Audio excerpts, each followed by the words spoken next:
आज की सबसे बड़ी और चौंकाने वाली खबर उत्तर प्रदेश के जनपद चंदौली से है, जहां लोकतंत्र और संविधान को ताक पर रखकर किसानों की जमीन जबरन छीनी जा रही है। चंदौली के मिल्कीपुर इलाके में मां गंगा के किनारे परिवहन बंदरगाह के विस्तारीकरण के नाम पर जिला प्रशासन ने आज बड़ी कार्रवाई की। आरोप है कि प्रशासन ने लगभग 500 पुलिसकर्मियों के भारी बल के साथ वहां के किसानों की जमीन पर जबरन कब्जा करने की कोशिश की, वो भी बिना किसी पूर्व सूचना, मुआवजा और सहमति के। क्या पूरा मामला है? देखिए, ये मामला हमारा नहीं है। ये आपका कैमरा देखे, ये हजारों माताएं बहनें, ये हमारे बहुत वृद्ध क्रांतिकारी बाबूजी बैठे हैं, विद्याधर जी किसान हैं, ये सब किसान हैं और ये इसमें सब जाति धर्म और संप्रदाय के लोग हैं। ये ग्रामीण लोग हैं। ये इनकी जमीनें सरकार के एसडीएम आकर के, और जब मैं यहाँ मौके पर आया हूँ, आपने देखा है कि कम से कम 500 फोर्स इसलिए थी कि किसानों का हमारे संवाद में एसडीएम ने स्वयं स्वीकारा कि नहीं, अभी किसानों को उनका मुआवजा नहीं दिया गया। तो ये जो देश का जो लैंड एक्विजिशन एक्ट है, जो भूमि अधिग्रहण कानून है, जो 2013 का, उसमें कहीं नहीं है कि आप बिना मुआवजा दिए किसान की जमीन लेंगे। वो कानून में ये है, अभी निर्धारित किया गया है। इस जबरदस्ती के खिलाफ इलाके में भारी विरोध हुआ।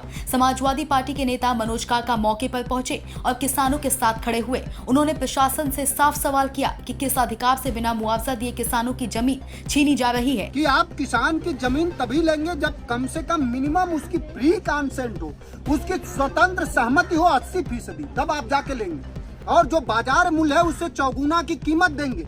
मान लीजिए यहाँ बाजार मूल्य 25 लाख रुपया 20 साल, तो सरकार उसको 1 करोड़ रुपया प्रति विश्वा देगी, और उसमें भी किसान की सहमति जरूरी है। तो बिना कुछ किए एसडीएम सिर्फ सरकार को खुश करने के लिए आप किसानों पर बुलडोजर चला देंगे।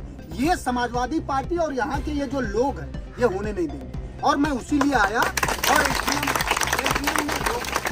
साहब संवाद हुआ और उन्होंने स्वीकारा कि हाँ, हमसे गलती हुई और मैं तब तक अब इस जमीन पे हाथ नहीं लगाऊंगा। हालांकि ये माताओं बहनों की ताकत है, बड़े बुजुर्गों की। इन लोगों ने सरकार की जेसीबी और बुलडोजर को वापस किया, क्योंकि बिना आप मुआवजा दिए सिर्फ पुलिसिया दमन के आधार पर सरकार इस ताहिरपुर और मिल्कीपुर के लोगों की जमीनें न छीने। हमारा बस यही सरकार से अपील है और यही सरकार से कहना है।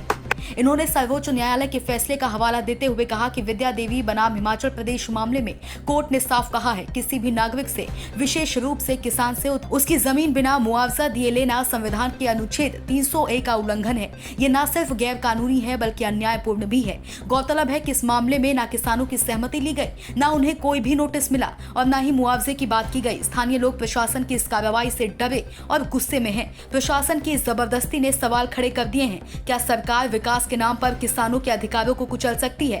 क्या संविधान की धारा 300A अब सिर्फ किताबों तक सीमित रह गई है? Bureau report, Sumit Sharma, Sam TV digital. Subscribe करें साम टीवी, क्योंकि हम आ गए हैं अब आपके बीच। दिखाएंगे सत्ता के वादों और अपराधियों के एक एक कारनामे की हकीकत। और हाँ, अगर आपके पास भी हो कोई ऐसी खबर तो कमेंट करके हमें बताएं, क्योंकि बिना डर और दबाव के हम दिखाते हैं हर एक खबर डंके की चोट पर।